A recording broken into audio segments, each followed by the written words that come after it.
Mandatory doesn't really mean mandatory. By Alan Stevo.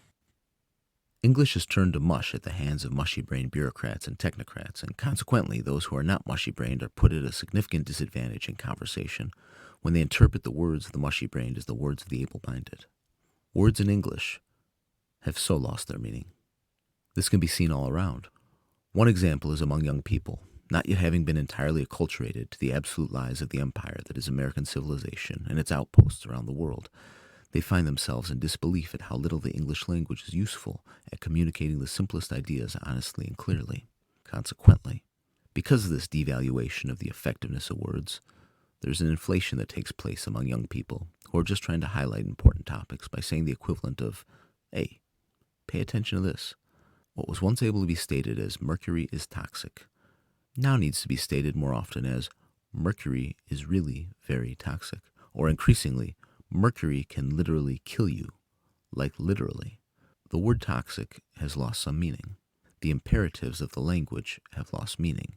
The verbal exclamation points of the language have lost meaning. The word literally gets overused as well, at times even being misapplied. In its use, you can make fun of a young person, or you can see a fellow slave on this awful anti-thought plantation on which we exist, holding up the once honed and sharp English language and wondering why the darn dull thing can't be very easily used to communicate. Hardly can a young person be blamed for attempting to navigate a case of linguistic and cognitive degradation that they have only recently entered into. Ernest Hemingway tried to strip the language of artifice and to use it to communicate clearly. He won a Nobel Prize in Literature for this, but he failed to use language to think clearly. His life was punctuated with romance for the evil of socialism. Had he surrounded himself with a better crowd and better ideas with his finely honed writing, how he could have soared as a timeless literary intellectual.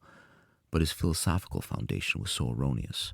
George Carlin called on people to end this linguistic inflationary madness in their own lives, saying that too many words were being used to communicate simple, clear ideas, and that the use of too many words to express a concept was not expressive at all, but undermines communication and is just another example of hiding the truth. People use extra words to make things sound more important than they really are, said Carlin in one appearance. In another talk about the misery caused by using euphemism to dull the language, Carlin said, "I bet you, if we'd have been calling it shell shock, some of them Vietnam veterans might have gotten the attention they needed at the time. But it didn't happen. And one of the reasons is because we are using that soft language, that language that takes the life out of life. And it is a function of time. It does keep getting worse. Word inflation is all around us in the English language, and words have lost so much of their meaning. I have a suggestion on how to navigate some of this. Examples of word inflation and effective ways to react. As a diligent student of the contemporary face mask orders, it is my strong recommendation that every reader of a compliance order view the word mandatory when spoken by a bureaucrat or functionary as recommended. The phrase, "absolutely no exceptions," means masks are advised. Talk with us if that's a problem. "You will be fined if you don't comply," means we'd really like you to wear your mask, but we probably have no legal authority nor the will to fine you, especially if you claim any of the 8 different exemptions to this policy, but we'd just like to express to you, and mainly to our insurance company, how incredibly serious we are about this policy. Like literally. The sentence, "You will literally kill people if you don't wear a mask," is similarly a demonstration of this word inflation, but is also a cautionary message that is different from the others. It should be read as, "We believe the crazy fake news and we are unhinged. The media is more trusted than science. Perception is more important than fact. As such, we are more dangerous and destructive to society than COVID itself." It's my recommendation that you not interact with anyone posting such a sign until they've had a long, sober vacation from the media cycle and an opportunity to calm down after the 2020 elections. Timeless wisdom is applicable here. Beware. You never know what could happen when you walk through the front door of a person who is like really pretty basically crazy. Absolutely no exceptions means we have a lot of exemptions. Absolutely no exceptions alongside threatening flashy original graphics means we have a lot of exemptions, and we also have too big of a workforce with too much time on their hands at all levels of the company, not just the 49-person graphic design team that made this sign, and consequently you can expect both our third and fourth quarter earnings reports to be woefully out of touch with the earnings estimates of the street by puts on our stock now.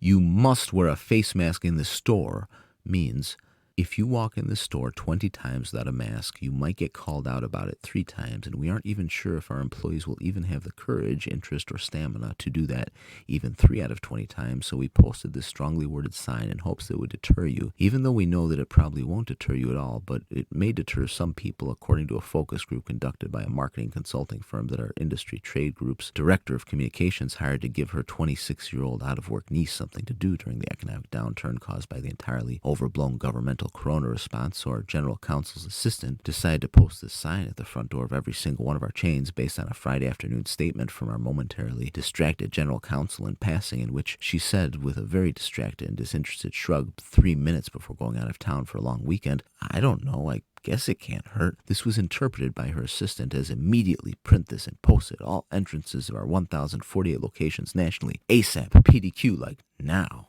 Yes, these signs mean all kinds of things, but in the context of a time and place where literally doesn't actually mean literally, the signs shouldn't be taken so seriously and should never ever under any circumstances be read literally. Don't take face mask orders too seriously.